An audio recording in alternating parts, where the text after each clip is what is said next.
But then we went to North Carolina to the mountains. We're sitting in a room and there was a guest that was a shamanic healer. She says to me at some point, I see a part of you in front of your body. So I'm sitting. I'm feeling a little nervous. I don't know what's going on. I'm thinking maybe MS is coming back because everything feels weird.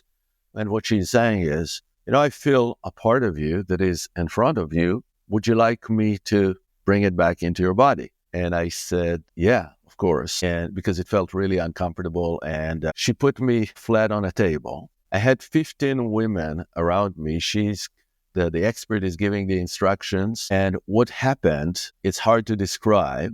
But to just give you a summary, I released fragments of souls that were trapped in me. I received parts of my soul back that were in all sorts of places. And there were curses that were being undone. There were all sorts of stuff going at the end of it. So that took about an hour.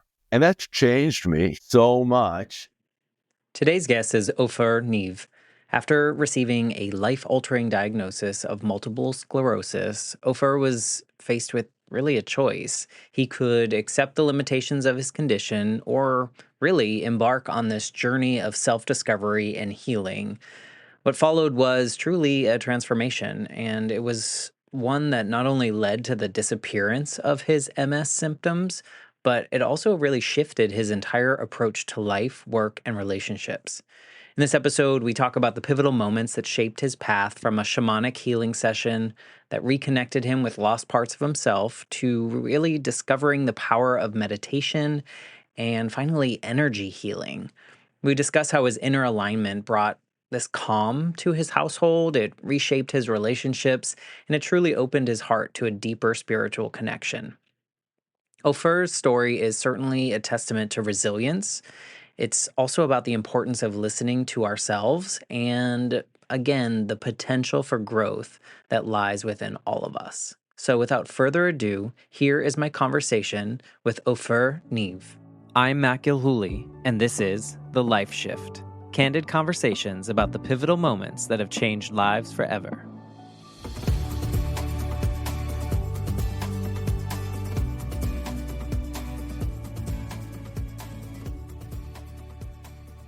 Hello, my friends. Welcome to the Life Shift podcast. I am here with Ofer. I said it wrong already. Ofer. I apologize. Well, welcome to the Life Shift podcast. I like to keep this in because, I'm human and I make mistakes. And we just talked about this. So thank you for being a part of this journey. Absolutely. It's nice to hear my name said. It always. At least someone's talking about you, right? Like, that's how I feel. If someone's saying my name, someone's talking about me. There you go. Well, thank you for wanting to be a part of the Life Shift podcast. I was telling you before recording that this is like this journey, this unexpected journey for me that I started, I guess I was 41 when I started this, and it has been so unexpectedly healing for me. The Life Shift idea for this podcast, the podcast actually started in a class because I was getting a second master's degree during the pandemic because I was bored.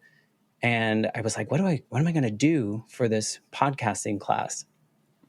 And so I thought of my own life story and how can I have these conversations with other people? And I came up with the Life Shift, and really where it stems from, and I know we all have multiple life shifts, but when I was 8, I was visiting my dad. My parents lived about 1,000 miles apart. I lived with my mom in Massachusetts. My dad lived in Georgia. And I was visiting him over the summer. And one day after summer camp, my dad had his boss's wife drive me to his office, which was so weird for me. And he had to sit me down in his office, and he had to tell me that my mom was killed in a motorcycle accident. And at that moment in time, which was 1989, I was 8. No one was talking about grief. No one was talking about how to help an 8-year-old go through the process of like losing their entire future, essentially, because I think everything that we had dreamed for my life was now going to change because I was going to move to a new state, move in with my father, not have my mother figure anymore, start a new school. All the things were so different. And what happened is like all the adults around me, you could tell that they wanted to just make sure I was okay, make sure I was happy. And I absorbed that. And so I hid the fact that I wasn't happy and pretended to be happy, tried to be perfectionist, tried to do all these things. And behind the scenes, while I was grieving my own way, I was like, do other people have this like line in the sand type moment in which everything shattered or everything changed, or they woke up one day and everything was different? It turns out people do. And so I've just been so lucky over the last couple years to talk to over 170 people now about these life shift moments in which something that is so easily pinpointed changed everything in the trajectory of their lives. So that's a little background for anyone that's tuning in to hear you and hear your story. So, thank you for just being a part of this healing journey, no matter what we talk about today, because the human story is so impactful and so helpful. So thank you.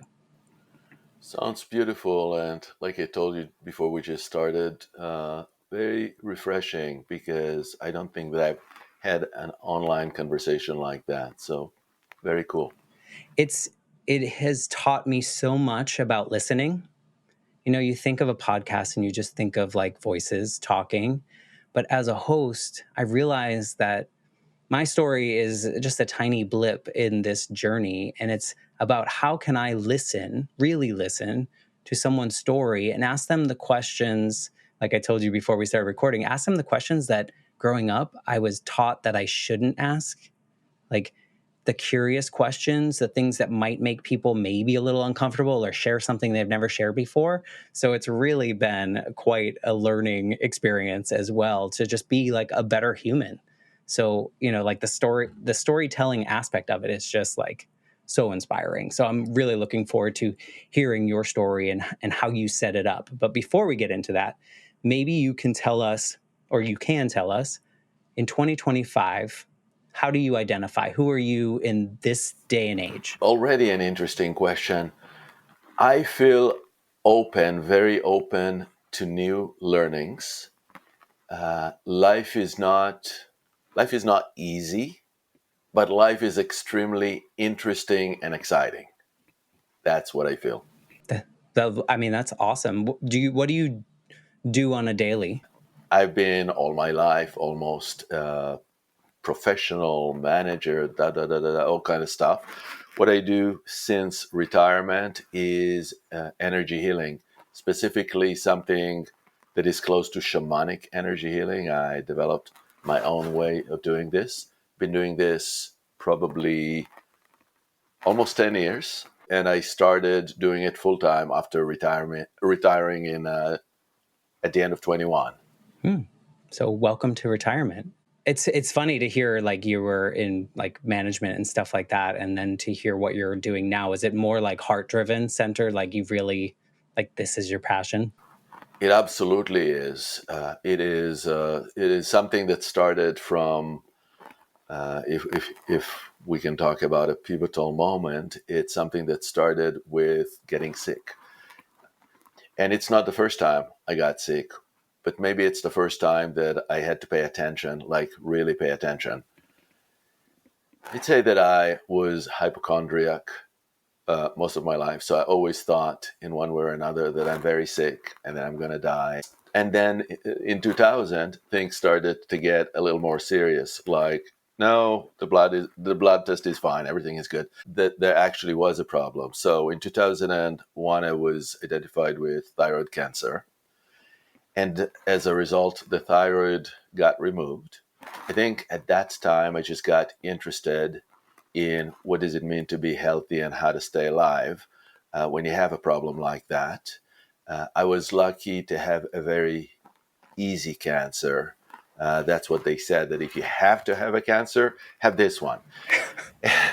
and then 10 years later, so I don't think I really focused on that much. I mean, it bothered me a lot, but then I went back into the daily grind of trying to be really good at what I do.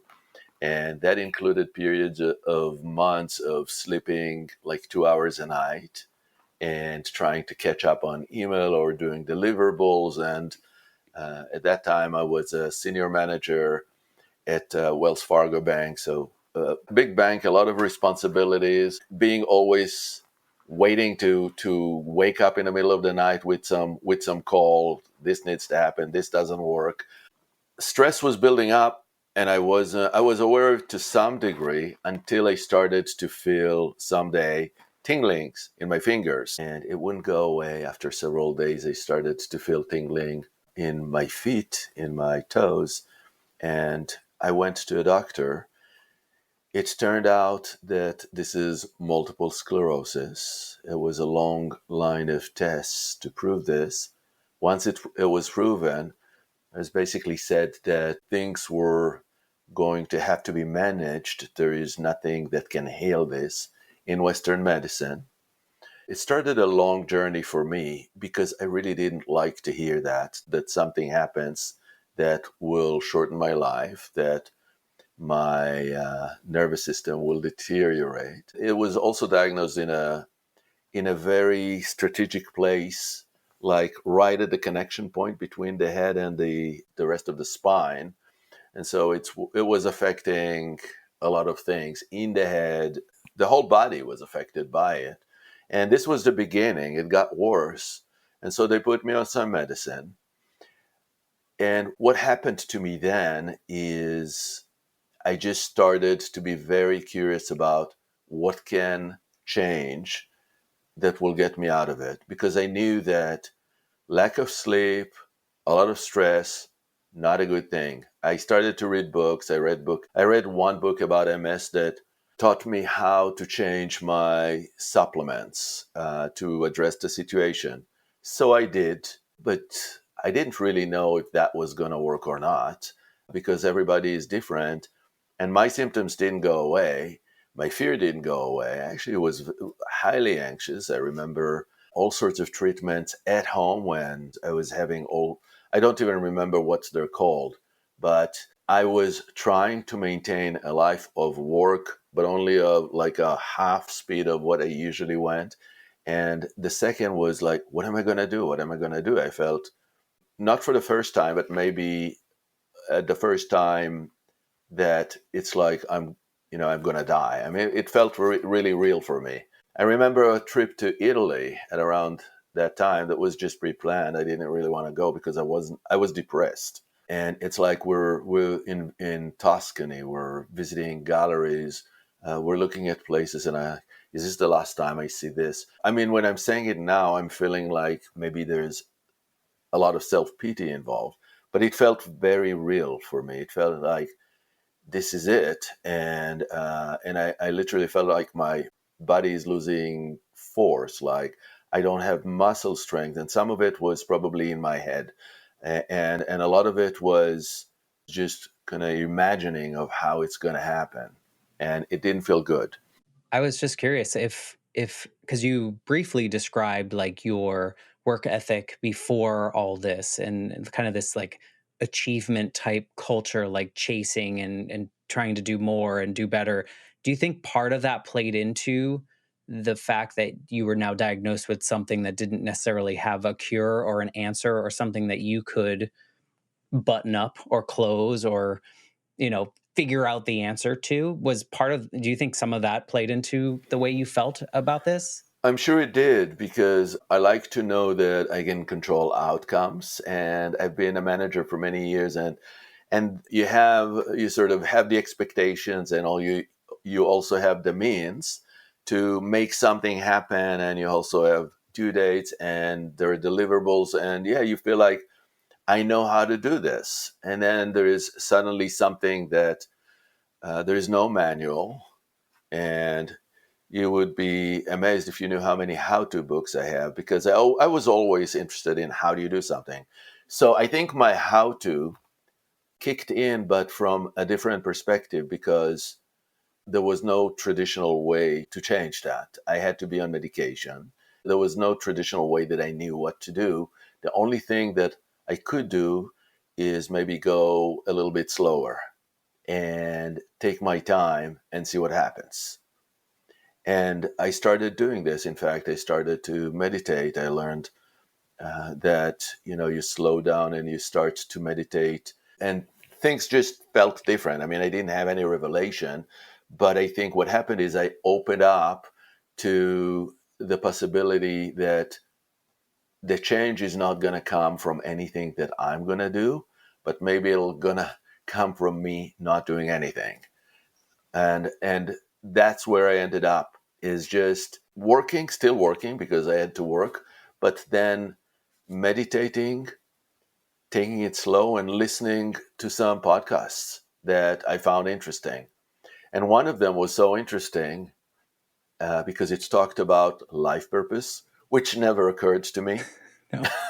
Well, you had the purpose, like Yeah, my purpose was, money. be like dad, make money, be a manager. There was nothing that really came from a deeper place. Yeah. And so I heard this woman that really ignited my imagination in terms of what is it really about? Like, what is this? What is what I do at work about? What is my relationship with my wife about? What is it about? And what's going on? What would make my heart happier? That was one of the topics. What would make my heart happier? And I never really thought about It's these things. foreign. It was like, yeah, what would make my heart happier? Going to bed earlier and delivering something that was due. But there was nothing else. And so this was a life-changing program that I joined with a group of 15 people, where we started to talk about why we're here. It was so life-changing. I mean, we touched on very big topics. For example, I never thought about how do other people see me at work. I mean, it just didn't cross my mind, although I had a lot of, managerial training and stuff like that. But it was just a different level of looking at internal representations, at what you think, how you see yourself, what is your image to yourself. And at the end of the year, without even trying, my symptoms were going away. My symptoms were going away. Wow. And it was just because I discovered that something. I think the main thing that happened was that I was no longer at the same level of need for external approval or external guidance, as far as what I'm supposed to do, who I'm supposed to be, and started going more in and discover there's something here that actually nobody gave me. It was always here and I can always find it. And when I find it, it just feels good. It feels connected. And when that happens, there is nothing that can take it away. It's not conditional. I'm not going to be there only if I do this or that or whatever. It's always there. And that was very pivotal for me, because it basically gives you a level of power back. Like you feel like, yeah, I got it, even regardless of what's happening in my body or around me. How hard was that to go to like switch from this mentality that you like grew up and then into your adulthood, and you're checking all these boxes of achievement and getting the next promotion because that makes you quote unquote look good to the world and successful and all these things, and now you're sitting in a place in which you have to turn inside. Was that a difficult switch for you? Because I would imagine that for a lot of people that have lived their life in that way, it could be scary or challenging. I found it scary for stupid reasons, not for good reasons. I found it scary mainly because I worked for a bank.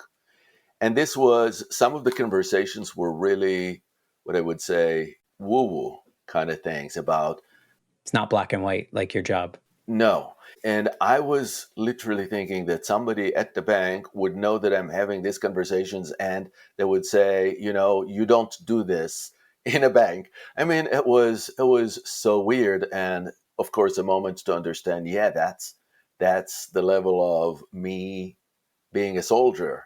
I also grew up in Israel and I have been a soldier. And so my entire life leading to that, I was pretty much told what to do. I mean, it was like laid out. Right. You're Even going if to it be, wasn't, it was like even even, afterwards. yeah, really it wasn't, but it was exactly. And so at the age of 18, I became a soldier. And then I've been several years a soldier and a commander. And then I knew that I needed to go to school. And then I needed to find a job. And maybe a shift there was that me and my wife, we decided to move to the US from Israel, and that was a brave decision. But I'd say she pushed for it. So even this was kind of going along. I was not really in the habit of making a lot of personal decisions and asking what is really, really, really, really important for me. I was more in a supportive role, I think. It took me years. It took me years to understand that it's okay to ask these questions. What do I need? What do I need? I always knew it intellectually, and because what I do now is energy healing, I can see so many people that come to me that what's happening is we think we just have to. It's just our job. It's just our responsibility to take on other people's stuff. It's a habit that is causing all sorts of problems, but it's easy to be there. Oh yeah. I think we're conditioned. I think Yeah. and maybe we're getting a little bit better now, but when you said what you were doing felt maybe what you would have described at the time as a little woo-woo, and you were a little nervous that if someone found out, it's funny because I think of that's kind of what I love about having these conversations is because in my mind, someone out there is listening, they feel like they're the only person that is feeling a certain way about something, whether maybe it's even just like they're doing something woo woo and they're like worried no one else does it and they're the only person that does it.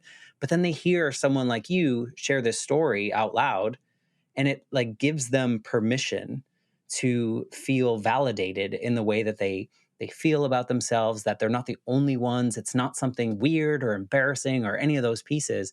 And it's like the more conversations we can have like that, the less opportunities for people to feel like they can't share all of themselves with other people for fear of whatever that might be. They probably wouldn't have said anything, but at the same time we put that fear in ourselves. So true. I remember having a phone conversation before that 1 year long program with the organizer because it was not a cheap program. I have to make a heavy financial decision.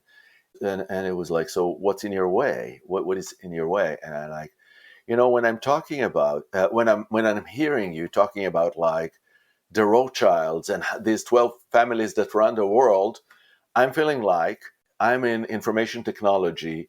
I have this engineering kind of capacity. And then you're talking about these things. And I'm not sure that all these big corporations don't actually listen to their employees. And that somebody may be thinking, is he going crazy? Is he going nuts? Am I going to keep my job if I'm going into this program? I mean, that was a real fear for me. Yeah. I'm so glad that I let it go. I mean, she explained also that it's going to be safe, and a lot of it was, it was really all. I mean, today I would say I don't really care who listens to my phone. That's how it is today for me. But it wasn't me then. It was absolutely not. What year was that? This was 2015. 2015 is when the program started. At the end of the program, like I said, my symptoms, they were not there anymore.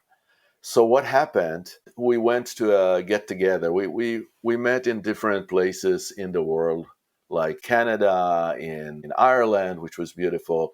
But then we went to North Carolina to the mountains. We're sitting in a room, and there was a guest that was a shamanic healer. I didn't know it at the time. I just knew she was a friend of the host of the program. She says to me at some point, I see a part of you in front of your body. So I'm sitting.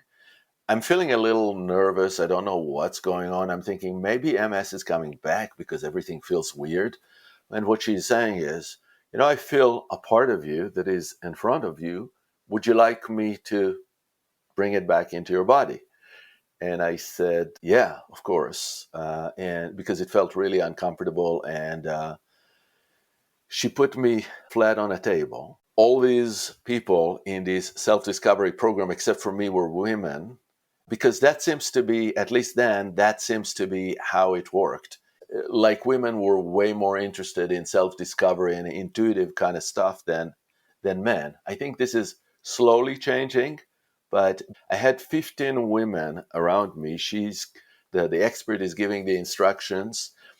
And what happened, it's hard to describe, but to just give you a summary, I released fragments of souls that were trapped in me, and some souls that were inside that were not me. I received parts of my soul back that were in all sorts of places. There were aliens, ETs, that are coming from different planets to do work on me on different issues, including whatever remains of the MS. And there were curses were being undone. There were all sorts of stuff going at the end of it. So that took about an hour, and that changed me so much that was like the last day, the one day before the last. The next day, I felt great, but nothing unusual. And then I flew back. When I flew back to Phoenix, that's when I lived then, Phoenix, Arizona, I just felt shivers go up and down my spine of excitement, like something that I couldn't contain. That was really, I never felt it, but the feeling was, I can't hold these energy. I need to know what she did. I need to know more. I just needed to know. And so I contacted her and I said, I need to know what you did, because everything changed, and now everything everything feels so great, and I don't know why. But I felt like I really want to know what she did. I want, maybe because I'm so much better, I can start helping others. I came for a weekend in Longmont in Colorado. It was just mind blowing. And after that, I was just hooked. And so one of the things that I remember from this weekend is we were several people in the room, and everybody put something like a sticker on your forehead, and the sticker said something. I didn't know what it said, but another person is assigned to me, and this person starts talking to me, and the way they talk is based on instructions on this. And I was so triggered by that conversation. It brought all sorts of feelings of inadequacy and not good enough and stuff like that. And it was just a great demonstration of how people label us, how labels happen, because there is this energetic thing that is called a marker. That is like a label that energetically tells people how to treat you. And this was just a demo for that. We did some really exciting stuff with, I think there was people from other planet, beings from other planet coming, helping with the healing. And at the end, they said, okay, when is your next program? Because I want to take it now orderly. And so because she had a teacher's program first, and then the 101 version, I just decided I couldn't wait. So I took the teacher's program first, which was great because it meant that I had to drop all pretensions that I knew anything about anything. And I just came in. Everybody was experienced, and I was the only one that had no experience in this realm. It was a great study. I mean, everything changed after that. It was 7 days. And after these 7 days, I knew that I'm going to eventually stop what I did for a living and become energy healing. That it was just a healer. It was just a knowing at that point, but it became real more and more with time The more until it you happened. kind of leaned into it, that Yeah. it got more real. And I think as you tell that story, I see like the older version of you, and imagine like you telling, after that energy healing session in North Carolina, imagine going back to like the guy checking his emails at 3:00 in the morning and telling him about that experience. Like you probably would have been like, it's not even in the realm of like what exists in your life at that point in time. Would you say Yeah, so? I just couldn't connect to it in the same way. I mean, I still had to do work, but it changed how I did work. I'll give you an example. I had a boss that spoke really loudly all the time, and every time he would talk to me, and also unnecessarily, because we're sitting like like I see you on the screen, that kind of distance. But it's also the energy of what he would say was very pushy. And in the old Ofer would just take it and say, maybe something is wrong with me. Maybe I need to change something, or I just can't stand it, and I'll just shut up and go do something else. But I told the guy as he was doing it, because I just couldn't be the same anymore. When you talk, it's like you're pushing me in the chest, and it feels bad. So I don't. Can you be a little less aggressive? Because I could feel it. The way I sensed things changed. I was not as concerned to tell others, in real time, if there was a problem. Then, yeah, if it's affecting me, I'm not planning on getting sick again. So enough. That was how I felt. It's so interesting too, because as you tell the story, the change in you as a human, like in the way that you approach things and listen to things and care about things, it's so like high level. And part of me, even though I've been listening to your story, almost forgets that this whole journey was triggered by your body telling you something through your diagnosis and the symptoms and the stuff that you had. And it's so interesting to me that when you started listening to yourself and going inward, your body also at the same time was, I don't want to use the word fixing itself, but kind of finding a way to reduce the symptoms. And it's just interesting to me that becomes almost like that second layer. Like your bigger story is this transformation of you like turning inward. Do you see it that same way? I mean, I know we came into it talking about these diagnoses, but That's a big part of it. Yeah, absolutely. And you mentioned also earlier about how did you say something about listening? How you found that by doing this podcast, you listen, you found a new way, a new level of listening, and that's kind of what happened to me too. Is you start to really listen, so you realize at some point that you're actually not alone. That's me. That you're not alone in the universe. That there are things that are like guidance.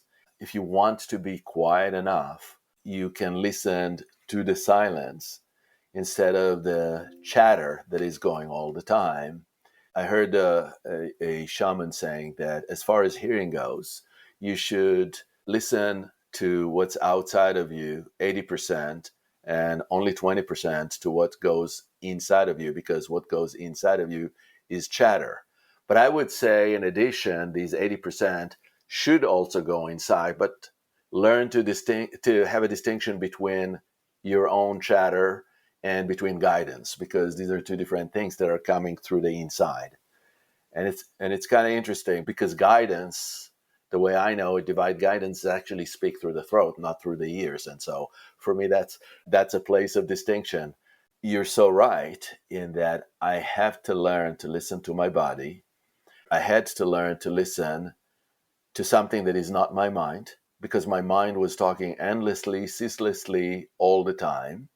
And I learned how to go into my heart and find out that the heart is probably more important to start with, when it comes to intense desires, kind of deep understandings. I didn't want to be, there was a period that I said, I don't even want to be considering the brain anymore. I'm done with the brain. Then, life goes on and you discover that you actually need your brain. you need a combo. You need a combo. Yeah. But there is a place called the Heart Math Institute that show electromagnetically that whatever you experience here registers electromagnetically in the heart a fraction of a second before, which is really cool. And so I just learned to listen to what my heart wants and what my heart is telling me and what guidance is telling me. And I was told all my life, especially as a man, I think, but also, I don't know, maybe as just as who I was, that I'm not intuitive, that I have no ounce of intuition in me, that not even try. And I was told that by a lot of people that I know, friends, people that were close to me. And I think they were right, because when this was how I thought, that was the truth. And the reality was that when I learned that this is not the truth, that everybody has this capacity, I changed. And I changed in a way that is so significant that now I totally see how everybody has this intuitive capacity inside of us. However, we get it, doesn't matter if you hear something or you see something or you just know something, but we all have it, and we're conditioned. Like you said earlier, we're conditioned to think that we can't or that we don't have it, and it's just not the truth, and it's not helpful, because then we forget that we can actually heal ourselves when we have this inner alignment. Yeah, I would say that society is very conditioning in that way. And even you kind of mentioned the gravitation towards like how-to books Hmm. kind of relates to that in my mind too. It's like we're just looking for the solve a lot of the time as a lot of us work through life. It's like here's the next obstacle, how do I fix that? Here's the next thing, how do I fix that? How do I move forward? What do I do next? It's never like here I am. Here I am and sitting with myself and all it's so counterintuitive to what society teaches us to do. Just like the first half of your life, like trying to achieve and trying to do all the things that your father thought you should do, or like whoever in our lives thought we should do those things. And then to learn this, you're like, oh, oh, this changes you. Right. And there are two things, at least, that I'm thinking based on what you're saying, that all these how to books, I mean, they represent also the notion that all this wisdom is out there. It's not in here, it's there, and you somehow have to reach out and acquire it, or it's not going to come, which is an interesting way to look at things, given that besides people, every other animal just knows how to do stuff. We're the only ones that think we need to figure it out. And there's definitely value in learning. And, I love to learn. I learn every day. It really makes me happy to learn. So it's not about that. It's about understanding that the capacity, the tools, the ability to know what you need to know in a given moment is actually there. It's like, how do you prepare for a podcast? How do I prepare for a podcast with somebody? I can think I should know, I should remember, because this is the topic, I should remember to talk about points A, B, C, or D, or there is just a knowing that it's going to flow because it'll come at the right moment when it will. And I had to learn it because I just started getting on podcasts, not that long ago, and I thought I needed to have a lot of preparation. And it's counterproductive if you try to do that. I agree. Part of what I said about the listening thing is like my conditioning growing up was very much, I call it society's checklist. I call it like all the things that no one actually told me I had to do, but I absorbed that, you had to graduate high school, then you had to go to college and you had to get a good job, then you had to get a promotion, then you got to buy a house. And, like everything was just like a checklist and I was just chasing the next one. And so related to the listening thing is part of that conditioning is I was going up in the positions, and every time we would have like a team meeting, I wouldn't really listen. What I would be doing was listen for the next silence in which I could share the smart thing that I had prepared in my head to say so everyone heard me say something smart. I wasn't listening to the conversation. It was all about how can I perform in a way that someone gives me the approval that I need or the check mark that I need at that moment in time. And to your point, what you just said is like, if we know everything is naturally like where that conversation is going to go is going to come from here, you don't need to worry about that. You forget the points and the conversation will take us where we need to go. I always think of those moments of like me, 30 something year old me sitting in that meeting, like waiting for the next, like, don't forget what you're going to say, because as soon as there's a silence, you're going to sound smart. And then scolding yourself for forgetting this one point or that one point that you were going to talk about, right?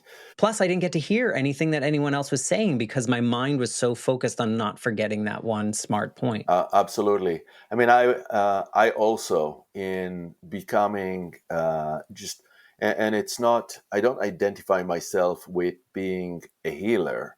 This is what I do. What I identify myself today is with just allowing myself to be whatever wants to come out. So, be authentic. That's hard. Whatever it is, it's great. And now I love healing, and so that's what I do. But I can see how really listening, is so different, because you listen not just with your ears, you listen with your entire body, and your brain has to do something else. In fact, sometimes I'm not sure that I always even listen with my brain, because my brain likes to do what you just described. Sometimes I kind of send my brain to play outside, and I'm trying to listen with my heart, because I think it'll be something more authentic. And of course, the brain always participates, but it's like it's always trying to take over. And as you say, be the smart guy in the room. That is not deep, not necessary, not bringing anything forward, and also not making people happy. No, they don't care. Yeah. Yeah. I wonder, and I don't know if this is something that would happen, but you had this life that you lived in the way that you lived it and the way that you approach things, and maybe it was brain first. You're married, you have a kid. How do those relationships change when you change the way that you exist, essentially? Like how does changing so much inside yourself affect the people around you? Does it make things better? Like, where do we go from here? I would say that the best answer would probably be to ask them, because I don't try to change them. I think they are changed because I changed. I think there is something energetic about it, because we radiate who we are. And so when you're next to somebody, if you're going to be angry, they'll react to it. If you're going to be something else, they'll react to that.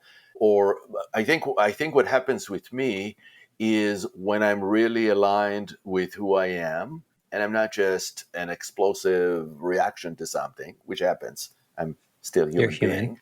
There is something that I can say just more calm and quiet in the house, because we're not Italians, but we sometimes behave like, in these sitcoms, or Moonstruck, that kind of.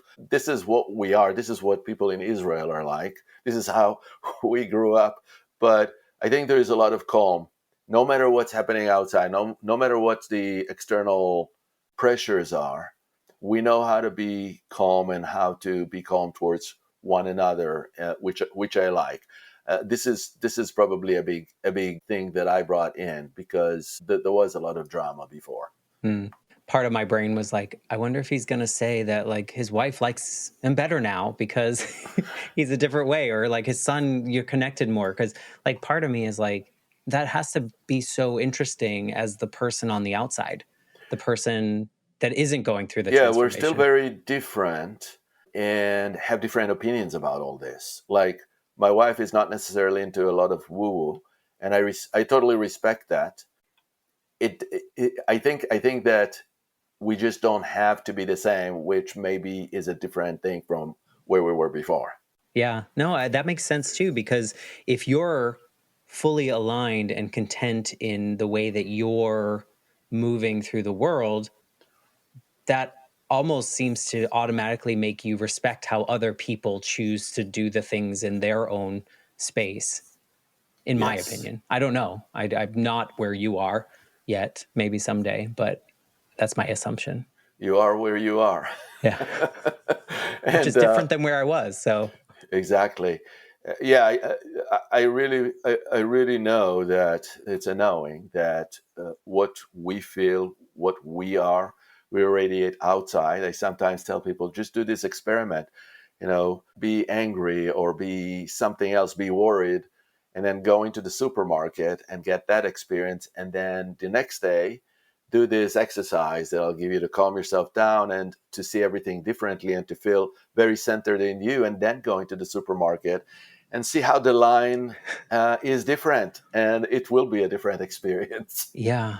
No, I think it's a beautiful thought for someone very regimented, still absorbing some of society's checklist and still fighting against, I don't have to be perfect anymore. I don't have to do all these things that I thought I had to do for so long. I mean, a lot of my perfectionism pieces came from my mom dying and then thinking, if I'm not perfect, my dad's also going to leave. So that's a trauma piece that I probably need to leave behind at some point fully. But, I feel like I'm making baby steps towards like the version of you, but not quite there yet, which is okay. I'm where I'm at. Which is perfect. And I'm not sure that I am where I'm supposed to be either. And Well, so you're where you're I supposed to am be. where exactly where I am. Yeah. I am where I am. Yeah. And so nowadays, as you live in this more aligned purpose, I guess we should say, how does that impact your diagnosis these days and your symptoms and those kind of things? I haven't been taking medications since 2020. Wow. And last year, my doctor said, you don't need the annual MRIs anymore. So even the doctor think I'm done. So I'm considering myself now complete. That's done. That's amazing. And Yeah. you mentioned that growing up, some might say you might have been a hypochondriac of some sort. Do you have those tendencies anymore because of this alignment? Much, much less. I'll also admit that these days it's really easy to go to ChatGPT and say what's going on, and get an answer, so you don't need to wait for the doctor. But I'll say that I have this knowing inside of me that I'm actually fine. Now I know to make a distinction between something is really wrong or I'm just feeling that something is wrong, but everything is actually fine. So I needed, for some reason, karmic reasons, to have a lot of trials and errors. But I got to a place where I don't worry much about like I'm going to die from this or from that, or something is really, my body is falling apart. I don't have that anymore. Yeah. So you're living more in the present and not catastrophizing what could happen in the future. Yeah. And of course, I have this knowing that, we're getting older. But it's a big difference. I think that I was so afraid of death before, where today is, I think I understand more death. There is this shamanic practice that says, you can experience or learn how to die before you die, so you don't need to die when you die. That's It's profound. and I do this. I do this in my work. We sometimes go to places where what it's going to be like between lifetimes, or what it's going to be like after death.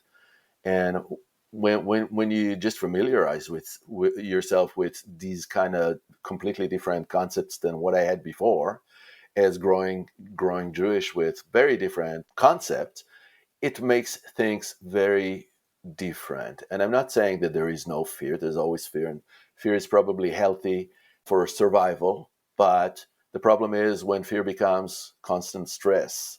That doesn't have to happen, and it doesn't happen for me anymore. You just alluded to it, but did you grow up with faith or spirituality or any of this? And if so, how did that change?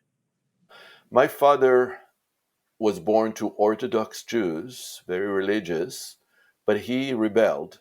He escaped when he was in his teens and joined the Israeli army because he just didn't want to go to school, didn't want to go to synagogue. And so I grew up with parents that were not religious. It took me a long time to sort of get around and recognize that there is actually something out there, however you want to call it, that is bigger than me. And it took years. It took a lifetime for that, and it's very different. I have three brothers in Israel. I think they're still kind of where I was when I was in Israel, in that consciousness, and we have a great connection. But there are things that are very different between us now. Yeah, I mean, it sounds like that also might have given you the freedom to define on your own terms what your connection to the universe and the bigger powers and all these things are, versus someone that maybe grew up in a religion or more of a strict I know. by the book. I'm actually thankful about that because Same. I see how religion can create a lot of shame and guilt and stuff like that and fear that is not really necessary. And I'm not saying by any means that religion is a bad thing. It's what you do with whatever you believe in.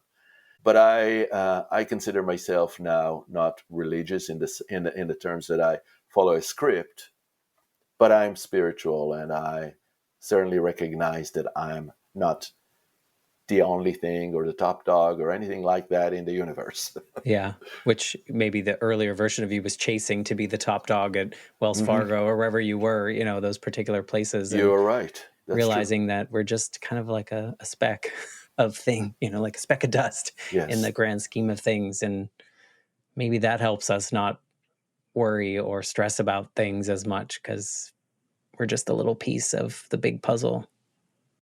Yeah, it's nice to know that we're linked to everything, but we don't have to take care of everything. Yeah. Something that left my mind and just came back was this idea when now the third time that we've talked about how-to books, and the idea that so many of us exist on this earth, and we see the how-to books as answers, as solutions. But I bet there's a group of people, and maybe you're included in this, that see the how-to books more as learning someone else's story, in a way, learning how someone else figured it out, and not so much as the solution, but just another way that something has been done in that particular way. Does any of that resonate with any of the thoughts that you have about that? Very much. This is how I learn. Yes. I learn to take what I need and leave the rest. I don't feel like I have to listen to everything the way somebody else experienced it, but I can always learn something new and then adapt it. I like that.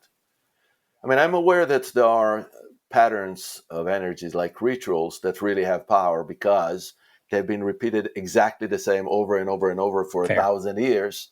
And so a lot of people feel the same thing when they do it, and it has power. But this is not how I want to live my life every minute of the day. So that's the exception.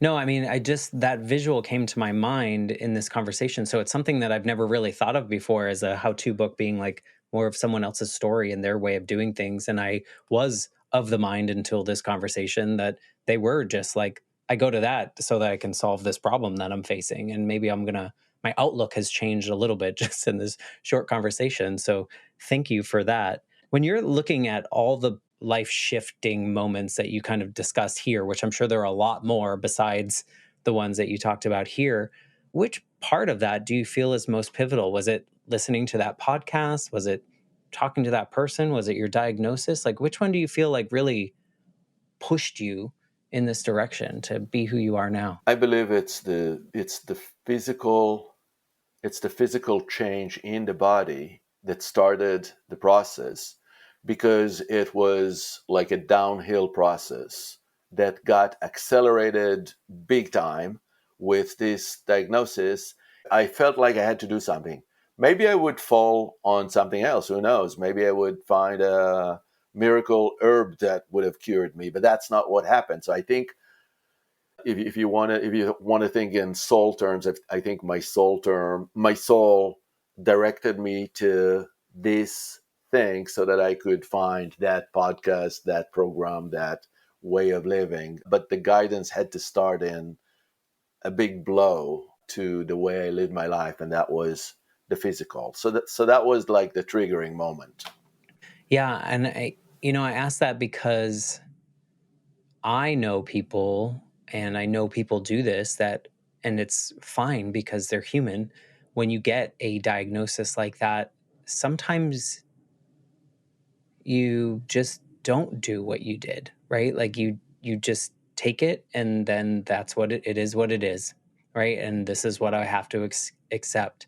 And the fact that you had the fortitude, or your energy, your soul wanted to do something else to figure this out, is testament to like the resilience of a human being as well, and how you will do that. But also there are people that wouldn't be triggered to go that direction. So I had experiences exactly like you described, that like the cancer that I had before, it's just, it is what it is.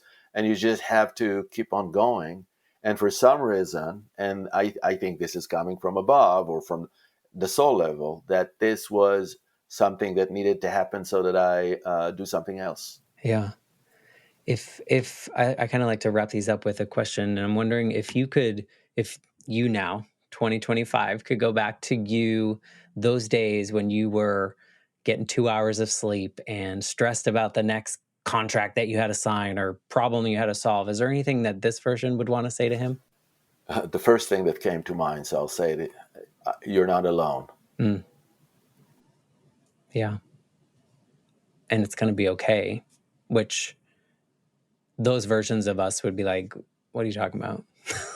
Exactly. I don't But know if what you're I talking heard about. this voice, then maybe something would like, what is it? Where did it come from? But yeah, I mean, I needed to know that, because you don't have to do it all by yourself. No, but I mean, you were conditioned in a way as a guy growing up. Yeah. Like there were certain things that you absorbed that you thought you were required to do or be. I get it. I wasn't allowed to cry for the longest time, and I'm like, why not? Now I can. Like as a full blown adult, I like it. So just bring it on. Well, thank you for allowing this conversation to go in all sorts of directions and share your story in this way, because I think there are a lot of people out there that are living or have lived the life that you did live, and maybe are feeling drawn towards things that you do. So thank you for sharing this to help them feel less alone. And thank you for allowing me to say whatever comes up. That was good. That's how we do it. So if someone is interested in finding you or getting in your orbit, getting in your circle, whatever you want to call it, what's the best way to get there? www.alchemical, alchemical flame, one word, alchemicalflame.com is my website. And there is a free bi-weekly group thing that I do. It's like a guided meditation activation. It's free, 30 minutes. You can afford 30 minutes. It's every other week on Wednesday, and it's a great way to know more about how I do what I do. Awesome. Well, we'll put that link in the show notes. Are you on social media or any of those pieces? I'm also on Facebook and Instagram. If you look up Alchemical Flame, 2 words probably, or 1 word, you'll We'll find look on it. your website, right? Is Yeah. it linked on your website? It's also on the website, right? Awesome. Yeah. So if something in this conversation triggered you to want to know more, please go to the link in the show notes and reach out. If there's someone out there in your life that you think might need to hear this story, please share this episode with them. I would greatly appreciate that. And thanks again for your time and just being present in this moment in this way. Thank you, Matt. It was a pleasure. I'll tell you, this is always a healing journey, and you gave me a lot of somethings to think about moving forward. So I'm just so grateful for people like you. So thank you for that. Also grateful for people listening. That's also a wonderful thing as a podcast host. If you are listening and you enjoy this, a rating review on Apple Podcasts, I guess, is the best thing that I can ask for right now, or follow me on social media. And otherwise, I'm going to say goodbye, and I'll be back next week with a brand new episode. Thanks again.